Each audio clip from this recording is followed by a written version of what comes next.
right, good afternoon, everybody. Welcome to our 6th edition of EANS Coffee Break. I appreciate everybody joining today. My name is Matt Marsiglia. I am the EANS Program Manager for ClassWallet. Most people know EANS is the Emergency Assistance to Non-Public Schools, which has provided over $5.5 billion to schools across the country. We distribute payments for 12 states and more than 20% of the total grant volume. Included in 12 states are two of our amazing expert panelists today. We have Megan in Massachusetts and Lacey in Indiana. Ladies, would you like to introduce yourself to the group? Maybe you can tell us one thing you're passionate about in the education field. Megan, you want to start? Absolutely. My name is Megan Evans. I'm the EANS coordinator for Massachusetts. And I would say one thing that I'm passionate about and what has helped me to kind of stay in education as long as I have, I think I'm in my 19th year, is educational inequities. I started out my career as a special education teacher and taught first 5 years in elementary with students with severe and profound disabilities, and being able to help bridge gaps between the community, parents, the school, but also really seeing how there were a lot of inequities, not just for that student population, but for many of our other student populations in public and private schools. It's become a passion that I have now translated into going to law school to be a school attorney. So I've got a couple years left on that, and hopefully I'll kind of shift out of the public-private sector and more into helping to serve as an advocate for our families and families in need. So thank you. All right, and hello everyone. My name is Lacey Bohlen Tim, and I am the Assistant Director of Charter Schools and Special Programs at the Indiana Department of Education. So anybody from Indiana has probably heard of me one way or the next because of the multiple grants that I oversee, everything from our title funds to our out-of-school time funds to our EANS funds. One of the things that I'm passionate about and that has driven my work from when I was an educator all the way up to my current work is the arts and the arts presence in education. And this is kind of my go-to, because Matt knows that I'm a very passionate person and I have a lot of passions, but I can summarize them all through the arts. And I can say that with the arts, you can teach critical thinking, you can teach cross-curriculum materials, you can teach those cognitive skills as well as those social emotional skills as well. So the arts definitely is a huge passion for me. Thank you, Megan. Lacey. Well, I'm excited about today's content. I know there's a lot of schools watching today, and EANS is less than 7 months before it expires, EANS 1.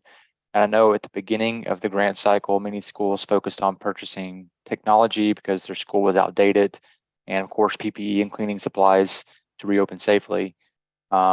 However, the reports are coming in that the U.S. is ending the health emergency status of the pandemic in May. So I think now it's time to shift our focus to sustainability and more long-term planning. And that's a big focus of today's coffee break, is long-term planning. So this is going to be a more interactive session. We're going to have a poll in this session, and we're also going to have an opportunity for you to share your thoughts as a school on some of the purchases you made as well. But to kick off the first question, and this could be really EANS or non-EANS related, but I think this will set a good tone for the conversation.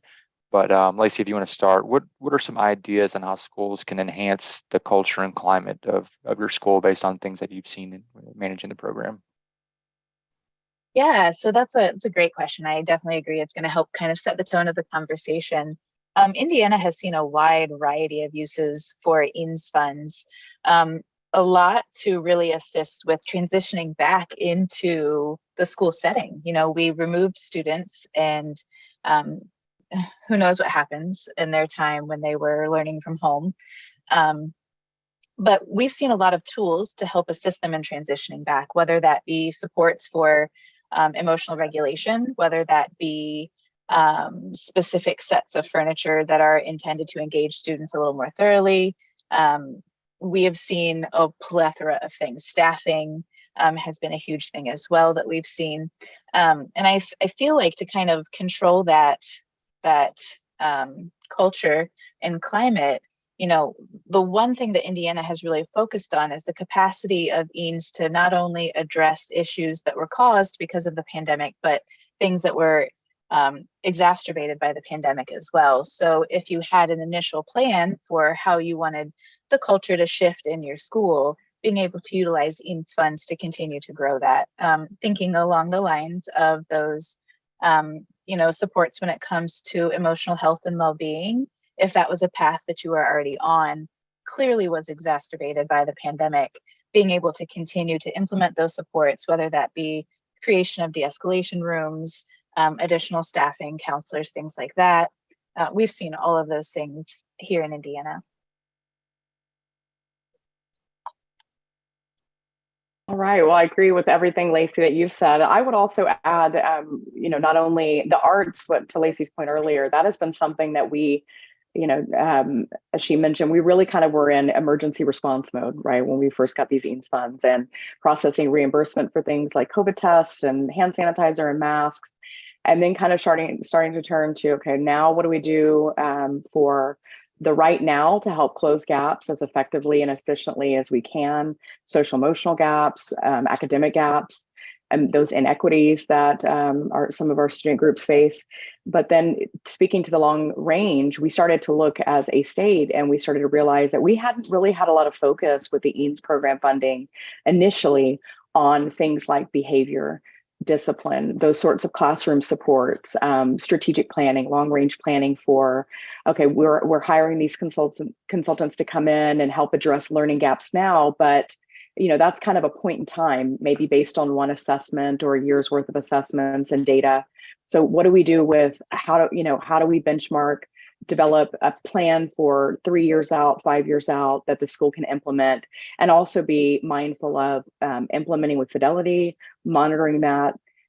So not only from the academic side, but looking at that from bringing in consultants for behavior, discipline, the arts. That was something that we just recently onboarded some new vendors there. That was really a key piece of kind of how we do school. That's very important for our schools and very important for our students, that we had not had one vendor that could offer those type of services. And so we have really started to look at the whole child and not just, the core content and then responding to the pandemic with those PPE supplies and that sort of thing. So I would say that's what we've done. And I really love, Lacey, your point about de-escalation rooms. That was not something that we thought of. So I wrote that down. That's going to be something I'm going to take back, and we're going to absolutely consider that. So thank you. I'm learning some stuff here as a panelist as well. Thank you, Megan and Lacey. Yeah, I'm hoping during the session when teachers or principals can provide some of their feedback, we can all get new ideas. So let's move on to the next question. Obviously, there's tight deadline approaching.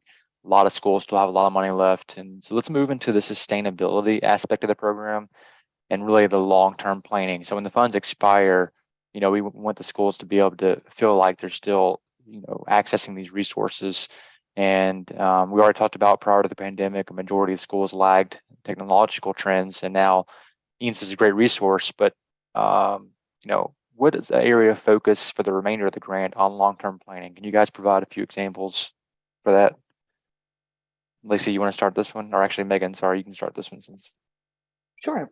Well, one of the long-term, this is just kind of more of an operational piece, but we're really asking our schools now, because there's still plenty of time for schools that are EANS 1 awardees where reimbursements are allowed for certain allowable expenses, to really take a hard look from that March 13th, 2020 date, and then kind of going forward to make sure that they didn't miss a potential reimbursement, something that they were just doing the business of getting kids in schools, educating them remotely, and having to buy these things that were just unprecedented types of expenses. So we've had a lot of success with making sure that just from that spend down perspective, those things that our schools have already encumbered, those expenses. So that's been kind of a first part. And then starting to look at, okay, once we've done that and looked at everything that you've already bought that is reimbursable, let's get that so that your balance reflects where it's in a good, healthy spot to start considering long-term plans. So kind of like what I mentioned just a minute ago about looking at bringing in people for curriculum development, strategic planning. I have a background in accountability and school improvement. So that's a very important thing for me to, best design is to plan with the end in mind. And where do you want to take your schools and your student groups a year from now, 3 years from now, 5 years from now? even if your entire school had turnover. There's a vision and a strategic plan that everybody can anchor to, and there are supports that can be both from the staff side and the student side that can be implemented, and where can EANS fit in appropriately to fund all of those things. So curriculum road mapping.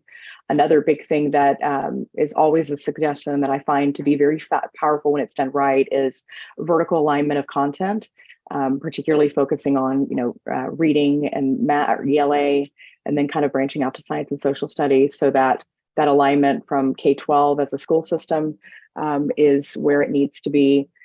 Also, one-to-one device initiatives. What we saw, technology has been our largest expense other than educational support services. And so when our schools were first buying technology, it really was kind of either reimbursement for when schools were learning remotely and they had to provide on short notice laptops, but also upgrading for teachers to be able to have quality video cameras for students that are in a hybrid setting.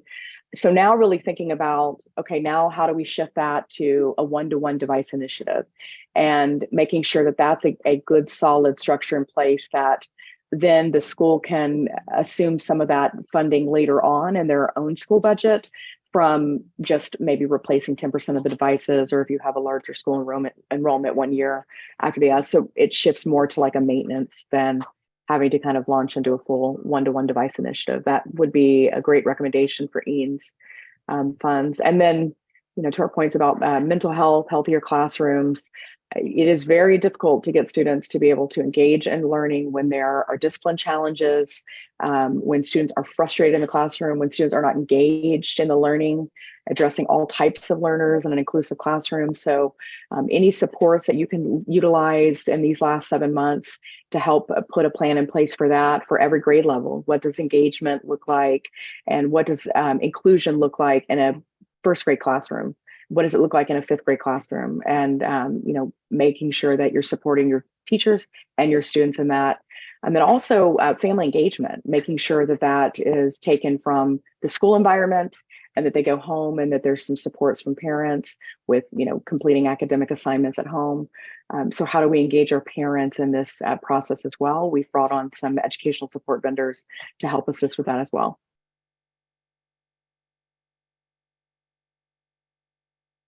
All right, I'm actually going to build off of a lot of what Megan said, and I love, excuse me, I love a lot of the key points that she brought up, and I want to emphasize that that's the current conversation. Almost everything that she mentioned is the current conversation nationwide that's being driven by the United States Department of Education.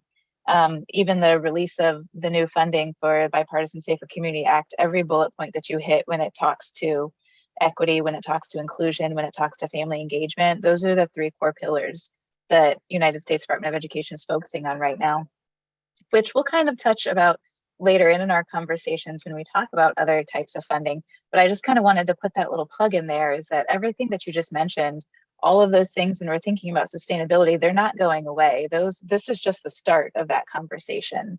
So definitely fully agree with building out those areas and the capacities that you've discussed and how they could align with EANS. One of the things that I kind of wanted to add to that, circling all the way back to the beginning where we were talking about kind of the trends and the shifts. Initially, obviously, everybody was pouring funds into PPE and all of the cleaning supplies and things like that. And while that trend has really tapered off, I do want to emphasize that we do still have the flu and RSV and things like that, where those things that we previously purchased are very relevant, and even preparing for the future, right? We're going to have the flu every year. We're going to have RSV every year. Probably won't be as severe as this year, hopefully not, at least, but those are ongoing concerns that we can always prepare for. Thinking about the strategic planning and the curriculum building and everything that you mentioned and how all of that aligns, also working into that professional development. We in Indiana have allowed multiple situations where professional development has been approved for staff, working in the out of school time space, working in the in school time space, getting that alignment that we've talked about in curriculum, making sure that those services are equitable services, everything that was discussed, thinking about how you can physically build that out, the professional development for your teachers and staff, is an excellent way to do that. Purchasing actual physical materials for your curriculum is also an excellent way to do that. We've approved countless sets of new curriculums and books and everything. And I know for educators, because I was an educator, that's almost like Christmas when you get a new set of books. And I was an art teacher and I still was excited. So I do want to emphasize too that, cycling back a little bit to the trend, right? Indiana was actually the opposite, where we had a 1-to-1 ratio. That was our initial trend. Devices were out of the gate the first thing that was purchased, and really bulking that up, building that out. But it was a huge need in Indiana because of our rural capacities and locations. We had limits when it came to technology. We had limits when it came to connectivity. So a vast majority of our purchases initially were to get to that 1-to-1 ratio, but to also build out the connectivity aspects.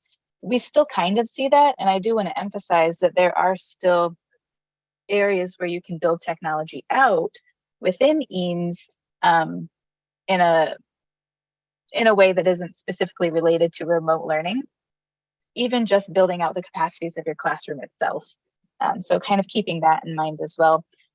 Our new trend is the continued services. I know I've mentioned that a lot, but we have a lot of invoices coming through for the continuation of services, which obviously looks a whole lot of different ways because it's a very broad category. And thinking through, one of the main ways, and one of the reasons why we're having this conversation, is because a lot of that falls into staffing, which, as we all know, from the end of EANS, that funding is gone because you can't pay for that staff after the encumbrance date has closed. There are other things that you can lean back on, though, within the realm of continued services, like everything that we previously discussed. But the whole reason why we're having this conversation is because from that close date, we won't be able to use EANS 1 to pay for staffs. And once EANS 2 close, then that funding is essentially gone. So just preparing for that. Another big thing that we've seen, once people have moved out of the reactive mode where we're just automatically, okay, we have to do this to survive, and getting more to the proactive mode, thinking about creating comfortable learning environments where there is inclusivity, thinking about not only using EANS funds to build up the capacity, right, the curriculum, the educators, but also to make a unique learning space for the students. So we've actually had and we've approved invoices for outside learning environments and the creation of those. Obviously, there's a very distinct line because federal funding can't be used to construct and EANS funds can't be used to create permanent structures. But we were able to provide supplies for that outdoor learning environment and really kind of get things moving in those spaces. We've had a lot of our schools send me pictures of these beautiful outdoor learning spaces where students are incredibly engaged and excited about that new space and new capacity to learn. Thinking about, an outdoor garden, that was one of the pictures that were sent, and seeing the students, how they're interacting in that space and how they're excited about, and all the ways that can be tied into healthy living and sustainability. And I live in Indiana, so farming, of course. But it's been really wonderful to see that shift from kind of that reactive mode to the more proactive mode, where we're starting to really think about how we can get back to school and improve what it once was, increasing upon our capacities as educators, increasing upon our capacity as creating inclusive, welcoming classrooms. I love those examples, Lacey and Megan, and you can tell, we're in a new era of time, with these conversations with equity, inclusion, long-term road mapping for curriculum, healthier classrooms. Mental health is such a big focus. And, I was in this school in the 80s and 90s, and mental health wasn't even a conversation. So it's just nice to see the focus of that moving forward. All right, so we're going to do a quick poll. I'm going to go ahead and launch it now. We would like to know how you are deciding to use the remaining use of your funds. For those on the call today, if you can please let us know. There's a few, you can select multiple answers. So if you plan on using multiple things, feel free to select all of them. whether you have already a plan in place, maybe you need some ideas, other categories. I see a lot of responses coming in now. So let's give it about a minute while you guys think about that, and then we'll talk about that for a second. It's interesting to see the data as it comes in live.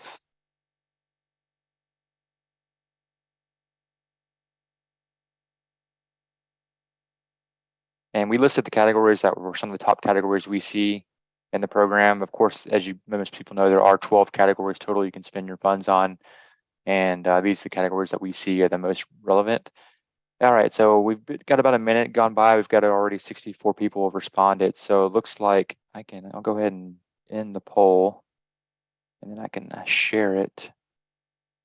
I'm gonna share the results now. So it looks like of the results, 55% of you need ideas. So that's great. That's why you came here. We appreciate your openness to that. Looks like education technology is still a big piece of the puzzle. I know, Megan, you mentioned the one-to-one device initiative already, making sure every kid has that laptop so they can learn hybrid. What else do you guys see that jumps out at you out here? Anything you want to mention? The other thing I would mention about the one-to-one technology, and I think this is, I mean, it kind of goes in with it, but just to be, this has helped some of our schools, is that some of the laptops that were purchased in the early pandemic, if they were issued to second graders, third graders, you know, they don't last very long. You know, some of these that, I mean, great quality, but you want quality use over quantity of laptops. So if these kids are really using laptops the way that they're intended to be and should be fully engaged with them, it might be time to look at repurchasing for some of those that you purchased 2-3 years ago. So just consider that some of the things that, even though you might have bought some of these as part of the pandemic or EANS funds, might be time to look towards replacing them before that 9/30/23 date. And to Lacey's point as well about, that's an excellent concept of, and this is one of the allowable core categories, is about hybrid learning, right? So that helps to kind of open the door for how do we increase technology supports in the classroom. One of the things that we've done is also allowed like portable microphone sets for teachers to be able to, if it's a larger classroom, to be able to have their voice travel in a way that students can effectively hear no matter where they are in the classroom. That's something that we're seeing that's been newer. I will tell you another kind of out of the box one that I'll be very frank that we really had to kind of take some time to consider. And so with all of these things, I don't know if we've mentioned it, but every state has their own guidelines. I mean, is really what's unique about this program is that really it's the state that's the grant recipient, not the non-public school. So we have to be accountable to the U.S. Department of Education, and we have to follow those. So some of the questions that I'm seeing here, although I can certainly provide an answer in the Q&A for Massachusetts, that might look a little bit different for every state. So just keep that in mind when I say this very out of the box idea that we approved, was virtual remote headsets for students. And the rationale, and it was a very compelling rationale. It did take a few of us to really look at it at our department and say, okay, does this make sense? But it was because field trips out in the community are just not as common anymore with COVID and flu and all of those sorts of things. And so by purchasing virtual reality headsets, they essentially can take them on really fascinating, amazing field trips without ever leaving the school building, right? And so that was something that they purchased in response to COVID during the height of the pandemic, and we're seeking reimbursement. We were very upfront with the school that this really kind of danced on the line between allowability and not, but we really kind of felt like the reason was so compelling and it was authentic to what the EANS program was and what the students were getting benefit out of it. So we approved that purchase. So that's one of the wildest, I would say, reimbursements that we've approved. So that would be a suggestion for kind of an out of the box idea. Thanks. To add, sorry. Oh, go ahead. Okay. To add on that real quickly, the support for learning loss, that's obviously another nationwide conversation that's not going away anytime soon. Just putting a little plug here, at least in the state of Indiana. I know, to speak to what Megan said, every state is running this very differently, very, very differently. So our deadline in Indiana, is after summer. And one of the key things that can really assist with addressing learning loss are those out of school time programs. And you have just enough time to create a very powerful and impactful summertime program with your EANS funds. So something to keep in mind if you have some excess funds and you want to know how to spend them, that would be an excellent way. I also oversee our out-of-school time programs here in Indiana. So it's a huge passion point for me, as I mentioned earlier, and Matt is very familiar with. I have a lot of passions. But thinking about potentially utilizing some of your EANS funds to create summer programming to engage students more than just tutoring, where you have that well-rounded education, serve the whole child. It's summer, let them do something fun. Thanks, That's a Lacey. great And that's a great one. And speaking of out of time, what about equitable services? I think that's maybe Lacey, you can talk about that a little bit. I know when the EANS grant ends, and now with a new disposition guidance that's out by the US DOE and how that's going to act, what are some other out-of-the-box solutions for the long-term continuing the use? And maybe you can speak upon that. Yeah, so obviously, the EANS funds were, more funds than what is even allotted to a state half the time. So it was absolutely, when I give this response, I want to keep the scale in mind. So the amount of funds that were released for EANS fund is much, much, much more than what any school district would ever receive.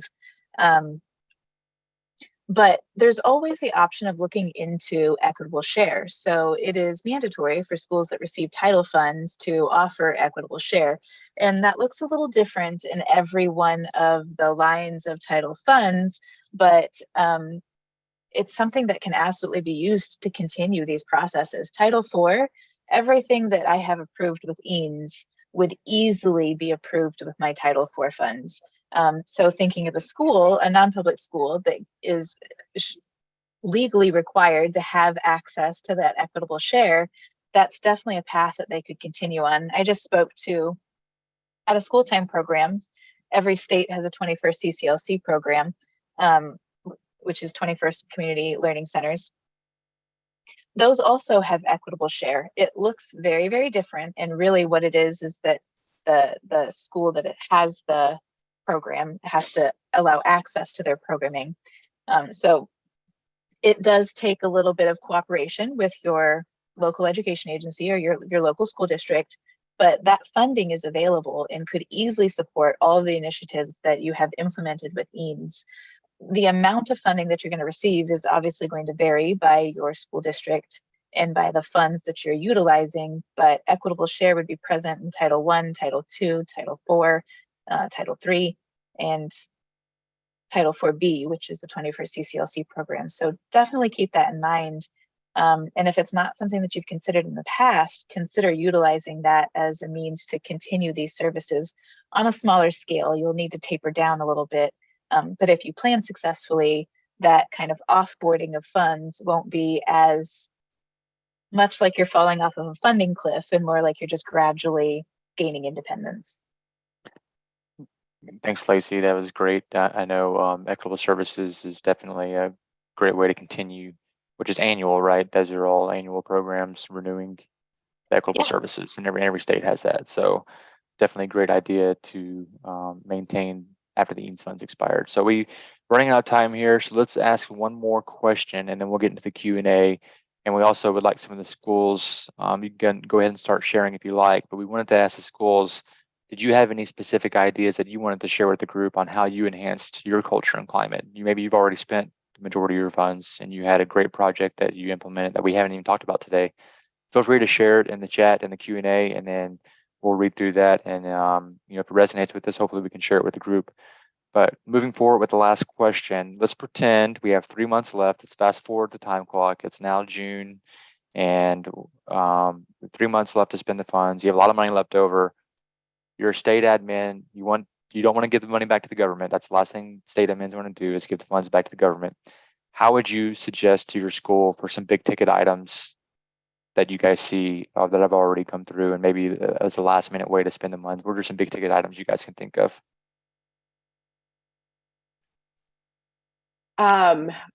One of them, and Lacey's point about furniture and it being, I wrote this down. I've got a full page of notes, Lacey. I'm learning just as much.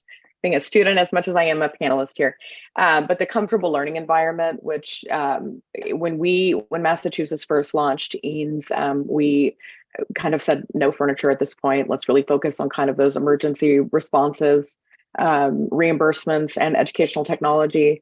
And so now we're looking at kind of, okay, let's see, as we're shifting to long range planning, social emotional behavior discipline, how the classroom is structured supports all of those things, right? So it supports student engagement, it supports engaged learning from the teacher, it supports collaboration. So we've really kind of taken a different approach with, fortunately enough time for our EANS 1 schools to spend. So we are opening it up to furniture. And I think Lacey mentioned outdoor furniture. We have supported that as well, so long as it's not a permanent installation that's considered a capital improvement. So we've had some schools request like, laying foundation out for courts or purchasing equipment that would have to be, permanently installed on the ground. Those are not allowable under EANS, but things that are flexible, portable, and can be used in and out of the classroom, tables, cafeteria tables, those sorts of things that are mobile, we've allowed. We've also looked at it from the perspective of the furniture in the library. That can support social distancing if needed, if we had to go to that again, but also can help students really kind of engage in that environment as well, not just the classroom, but different learning spaces like the library and other shared collaborative spaces. So we've really opened it up to that. And then also servers was one that we were very concerned about in the beginning because it seems to be more of a permanent installation in nature, as well as like all the wiring and things that go along with it. So Massachusetts has also taken a different approach. We haven't quite announced this yet. So for those of you that are on the call from my state, you are getting hot off the press, but we're considering what parts of the expense. We can't pay for the wiring in the wall because that's not something we can take title to, but we can pay for the servers. And that makes sense naturally as schools are going to one-to-one devices and increasing all of the types of technology devices in their school. They need to be able to have adequate server space to be able to support that. So those are a couple that I can think of as far as big ticket. Those are both very big ticket items. And then to Lacey's point, that was another one I wrote down, like the summer time programming. We've approved that already, but really just making me think as a state coordinator, that might be something now is a great time in March. Like this is the time you start to plan those things to make sure that they're fully set. Kids are registered by the end of school. So that's definitely something I think that we're going to be communicating out and to be, to Lacey's point about the whole child and looking at arts and not just necessarily having a student go to school in July from 8 to 5 and learning reading and math. How are other ways that we can be teaching reading and math that's not necessarily sitting in a core content class? There's all sorts of ways to be able to do that. So those are definitely some big ticket items I think that Massachusetts is looking at for the remainder of the grant period. Yeah, and I want to echo everything that Megan said, because those are absolutely things that we would promote, and we've done a lot with furniture. I kind of want to touch base on student furniture as well. We have a lot of students that are little wiggle worms, and so we've had a lot of flexible furniture that's been approved. It helps students with their stress and their anxiety and their nervousness reintegrating into a school learning space. We've seen a decline in that, and I feel like things are starting to be reestablished and we're starting to accept the change and move back. But there's still excellent things to have. Pre-pandemic, I worked in a school where we had flexible furniture for almost all of the students. And this was an inner city school and it was quite successful. So not just thinking about, those big ticket, like I'm buying a large thing for outdoors, but also thinking about, again, keeping your students comfortable, serving those students that might have things that cause them to tick a little differently, to cause them to need lots of movement, and creating an environment that's welcoming to everyone, because what student doesn't like to sit on, flexible furniture and furniture that kind of, accommodates that need to move. Other things, thinking about technology, we've had a lot of things for smart boards. I'm just going to go ahead and address this while I saw it in the Q&A. So I'm just going to throw it out there. Every state's a little different. So the question I think was installation. Can we have a smart board installed? it was a wall-mounted projector rather than a portable one. That's going to vary per state. In Indiana, we would say it's not permanent, so it would be acceptable and allowable, but every state is different. So I know I have some friends from other states that would not allow that. So it does really depend on what state you're in. But do think about, making sure that your technology is 21st century ready and that your students are getting that access that they deserve as contemporary learners. And then, yeah, I mean, I can't emphasize enough the impact that we have seen with the outdoor learning environments and how successful that has been. We've had some, Megan, I know you said that you had a couple of really creative things that you were kind of on the fence about approving. We actually had somebody who found it's like an entire soccer field, but it's pieced together. So it's not permanent. It doesn't damage anything. There's no construction, and we approved it. So even some outdoor play equipment, I don't want to say equipment, that word will get me in trouble legally, outdoor playthings that are movable, non-permanent things that we have approved. And then, oh, and I just answered that question that just came up. So yeah, playground equipment that is not permanent, is movable. In Indiana, we would allow. Other states might be different. So unfortunately, you can't go to your person and say, well, Indiana said, because every state interprets this differently. But Indiana, we would allow that. And if you do that, just say Indiana, not Massachusetts. I'll take the fall. I'm kidding. I'm kidding. I'm totally. All right. Well, this has been great information, Lacey and Megan. Thank you so much for all your feedback. We do have several questions in the chat now, so please, I know the webinar is scheduled to end at 1:45. It looks like we probably can't answer all the questions by 1:45, but we're going to stay a little bit longer, so please feel free to hang out with us as long as you can. I know everybody's busy on this phone call. And also, I didn't see any suggestions on anything that principals or your administrators have done outside the box that you want to share. So please feel free to add, not necessarily a question, but just type in one of the scenarios you used to spend your money that you thought was creative, and we'd love to hear from you. So that being said, we can get started on some of the questions. I'll just answer them, ask them, and then maybe one of you two ladies can answer as the EANS program administrator. And just FYI, ClassWallet, we do not approve anything. We are the accounts payable solution that distributes payments to the vendors, and we have no decisions at all on who can be approved, what goes on. So Megan and Lacey are your experts, and as they've already mentioned, your specific state you're working for is who you should reach out to and lean on for these decisions. So please keep in mind this is just advice and doesn't necessarily mean it's a yes for your state. So that being said, someone asked about core curriculum updates. Is that allowed for EANS funding? I know curriculum is a big topic, but core curriculum, is that pretty similar? We have allowed it, and this is Massachusetts unique. For a lot of these questions, and I'm trying to respond to as many as I can. These are also fantastic questions. Like I think somebody from my state just asked about an outdoor garden. Not something that has come up before. I think that we would look at that and depend on, is it just for beautification of the school? Probably not. If it's something that students are going to be doing as part of this is a great example of something that might help to engage in learning, but isn't necessarily like a traditional reading or math or science class, right? So that would be something we would consider. But for core curriculum updates for us, for Massachusetts, it has to go through an approved vendor. And so it depends on what the list of approved vendors are for our state and what they've been approved to provide. That's a big key part of it as well. Is just because they're an approved vendor doesn't mean that everything they provide is carte blanche. It's what they've applied and this is unique to Massachusetts, but what we've approved them to provide.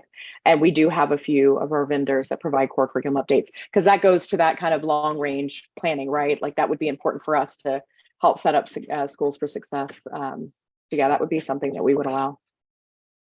Thanks, Megan. I went ahead and answered that one live. So the next question is, will consumable textbooks for the 23-24 school year be approved if ordered now, since technically it's past the deadline? Not sure if I maybe more information. I would say, I mean, we don't allow subscriptions or licenses past those end dates, but if it was a tangible, product that is being delivered and purchased prior to the 9/30, I think that would be something we would be comfortable with, but that's Massachusetts specific. You'd want to email your state. I don't know, Lacey, if you've got a kind of a different opinion on that.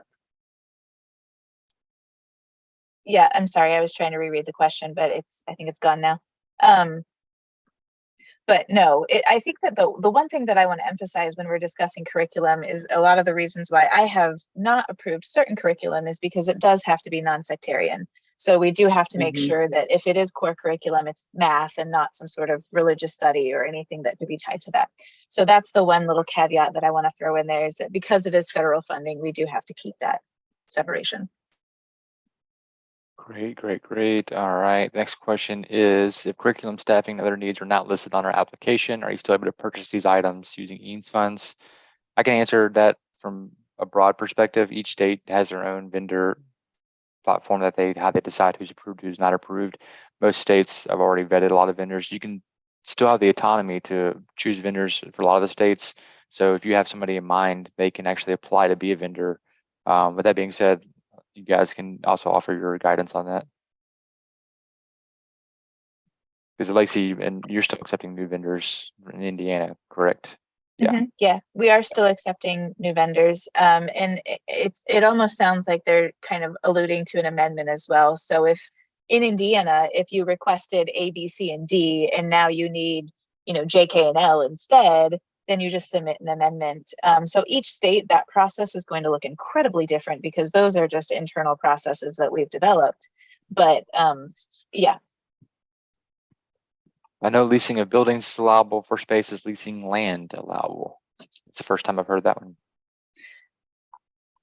So our friend in Massachusetts that did the virtual headsets request is actually in this call, and if attendees want to look at, she made a comment at 141 about what the rationale was for them purchasing the virtual headsets. I wish I would have known, Tina, that you were in here before I was. Good thing I didn't say anything back. Right? But I don't think leasing land's available, is it? No, I would say that leasing land would most likely not be available just because it would be kind of considered, it would be grouped in with a capital gain. And it would be difficult to tie directly to an impact. Here's a good question. Regards to support for learning loss, can we pay our teachers who do one-on-one tutoring outside of their work schedule? So that one is unfortunately going to be, well, there's a caveat, there's a loop. The immediate answer is no, because you can't directly pay your staff because of the separation.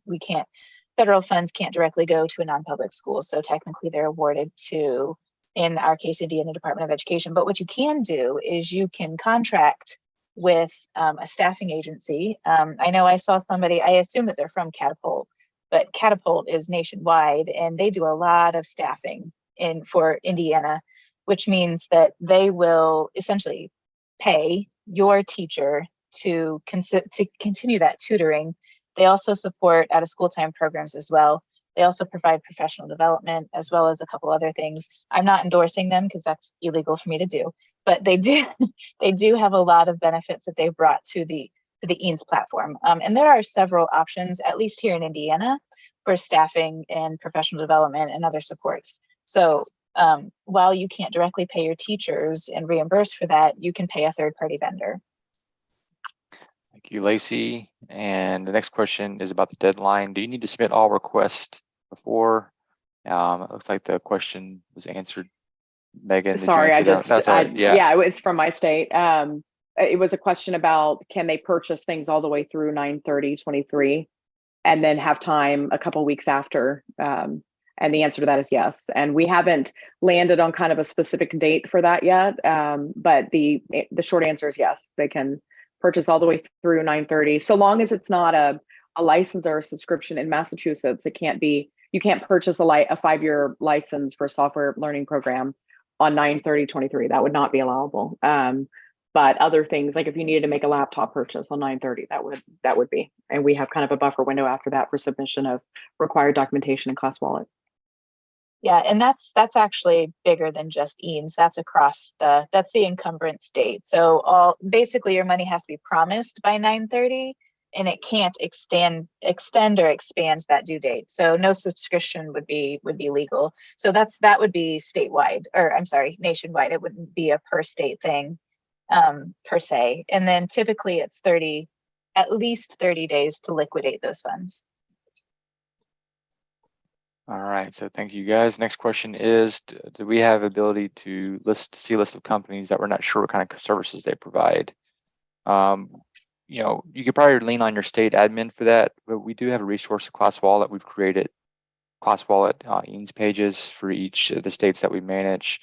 And I will share my screen real quick, briefly. For example, this is the Georgia page here, and you can see we have a list of the spending categories, and you can also see the full vendor list by clicking here.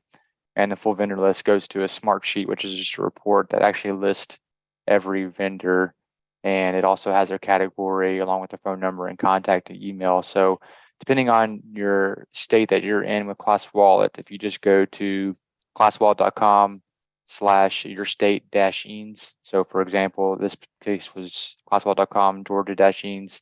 You know, we have one also for Massachusetts and Indiana. So if I were to type Indiana in here, it would show up for Indiana as well. So we do have a list of more information you can find here, so you can see all these vendors that are approved in Georgia along with the service provider as well. So yes, that is the option with ClassWallet. Do you have any recommendations, Lacey or Megan, how to find out a vendor, how to contact a vendor? What do you guys do specifically? So we have a vendor resource guide, basically, which lists the vendors and then the category that they align themselves with here in Indiana. Unfortunately, it started off real strong and hasn't been updated recently, but the majority of our vendors are listed there, and it does list what category they're in. Other than that, I haven't found an external way to do that. Yeah. All right, next question. This is a good question about the disposition guidance. So what happens to students' individual devices that were assigned to ninth graders that are theirs until the graduation? We view value to be normal, but are they expected to report this to the SEA?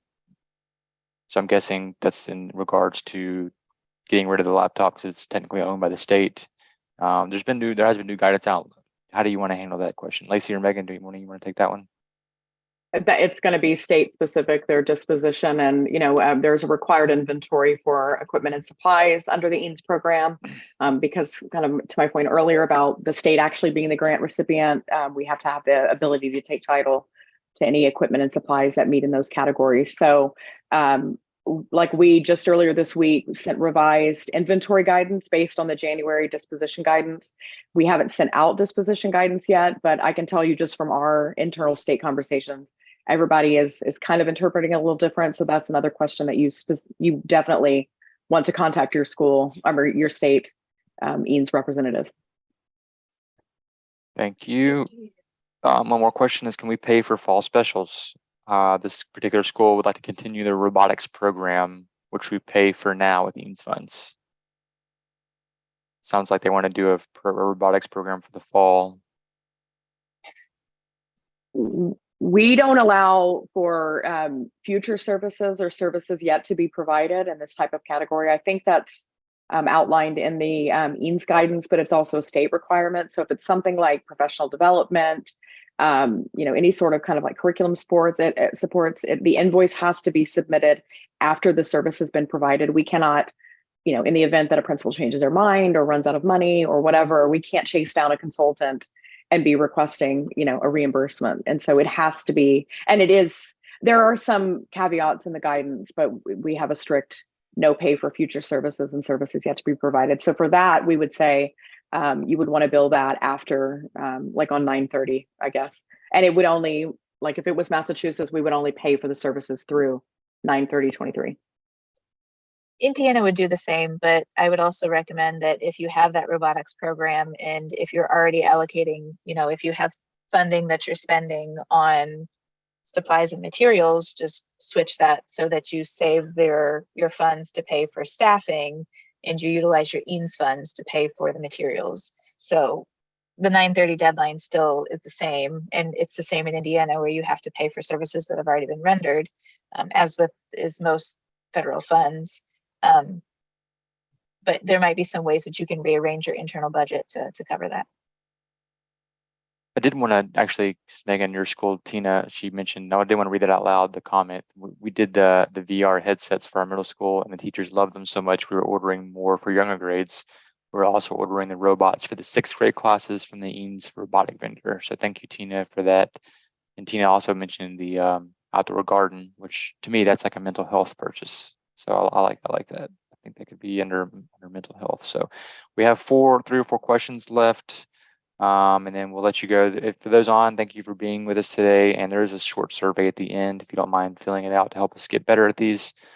And let's see, we tried to purchase COVID tests to an approved vendor through EANS 2, and they advised us to submit for reimbursement for EANS 1.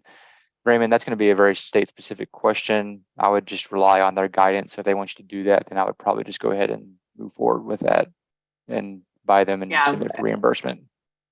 I'm responding. That's my state. We have a couple of vendors that aren't this is a kind of a challenge in our state, that we have vendors that sell more than what they're approved to sell. So they might be approved to sell face masks and hand sanitizer and gloves, and they can sell COVID tests, but we didn't approve them to sell COVID tests because it relates to the statewide contract and all that. So that tells me that's a signal that this vendor knows that they're not approved to sell that under the EANS program. They can still sell it to you and you can seek reimbursement because COVID tests are allowable under EANS 1. But this is why, because EANS 2 does not allow for any reimbursements whatsoever, every purchase has to go through an approved vendor.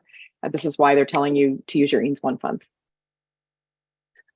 Can you lease a portable that is removable with EANS?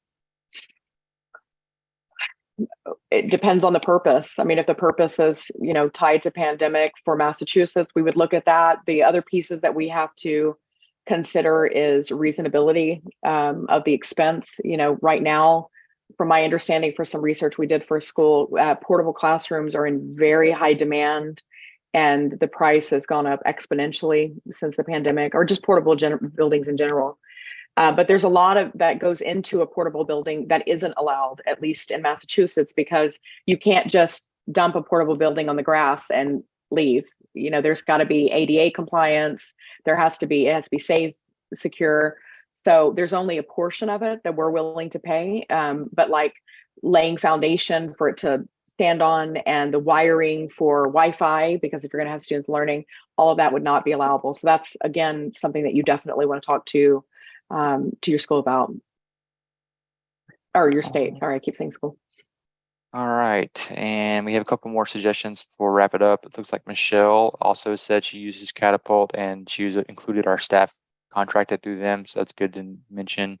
And then Danielle said the webinar was very informative and Lacey is awesome. So great job, Lacey. Keep doing your God's work. Thank you. And Lacey's getting lots of compliments here, and I'm not. It's very, very depressing. We love you too, Megan. Yeah, we all. That's why we had you on here, Thank you. All right. Please stop. Please stop.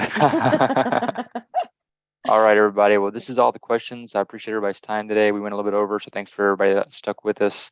And our next coffee break will be in the end of April, so we'll be sending that out. But thank you, Lacey, Megan. You guys are great today. Really appreciate y'all's guidance and support. And we'll see you next time.